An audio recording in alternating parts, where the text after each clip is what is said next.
Be a person who practices non-situational integrity. The paradox is that the people who try hardest to impress are often the least impressive.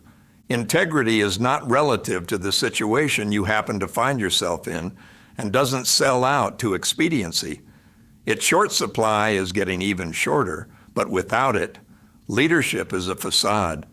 Learning to see through exteriors is a critical development in the transition from adolescence to adulthood. Sadly, most people continue to be taken in by big talk and media popularity, flashy or bizarre looks, and expensive possessions. They move through most of their years convinced that the externals are what count and are thus doomed to live shallow lives. Men and women who rely on their looks or status to feel good about themselves inevitably do everything they can to enhance the impression they make and do correspondingly little to develop their inner value and personal growth. The paradox is that the people who try hardest to impress are often the least impressive. Puffing to appear powerful is an attempt to hide insecurity. In the Roman Empire's final corrupt years, status was conveyed by the number of carved statues of the gods displayed in people's courtyards. As in every business, the Roman statue industry had good and bad sculptors and merchants. As the empire became ever more greedy and narcissistic, the bad got away with as much as they could. Sculptors became adept at using wax to hide cracks and chips in marble, and most people couldn't discern the difference in quality. Statues began to weep or melt under the scrutiny of sunlight or heat in foyers. For statues of authentic fine quality, carved by reputable artists, people had to go to the artisan marketplace in the Roman Quad and look for booths with signs declaring sin cara, which translates in English to mean without wax. We too look for the real thing in friends, products, and services. In people, we value sincerity, from the words sine cara, more than almost any other virtue. We expect it from our leaders, which we are not getting in our political, media, business, and sports heroes, for the most part. We must demand it of ourselves. Integrity that strengthens an inner value system is the real human bottom line. Commitment to a life of integrity in every situation demonstrates that your word is more valuable than a surety bond. It means you don't base your decisions on being politically correct. You do what's right, not fashionable.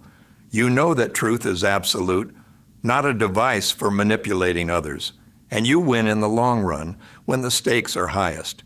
If I were writing a single commandment for leadership, it would be, you shall conduct yourself in such a manner as to set an example worthy of imitation by your children and subordinates. In simpler terms, if they shouldn't be doing it, neither should you. I told my kids, clean up your room, and they inspected the condition of my garage.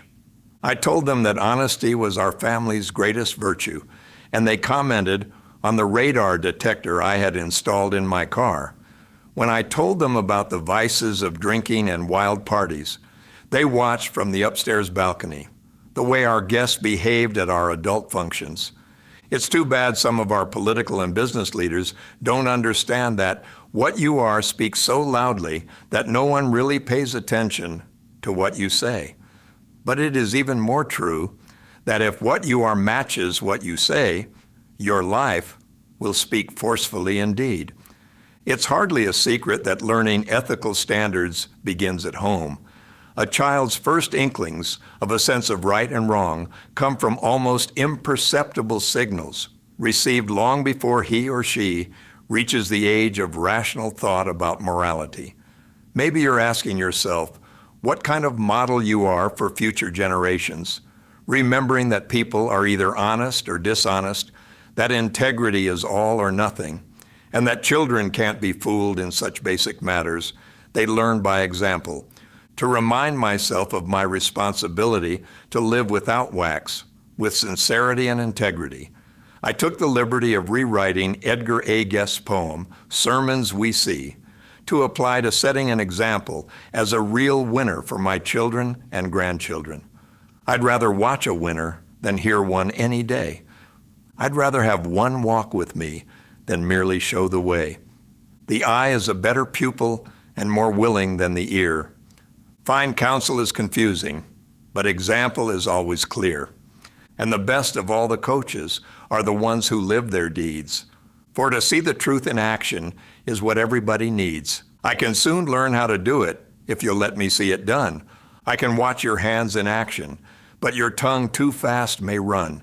And the lectures you deliver may be very wise and true, but I'd rather get my lessons by observing what you do. For I may misunderstand you and the high advice you give, but there's no misunderstanding how you act and how you live. I'd rather watch a winner than hear one any day. Hey, politician, business leader, motion picture producer, television actor, rock star, sports star. Hey, mom, hey, dad, don't tell me how to live.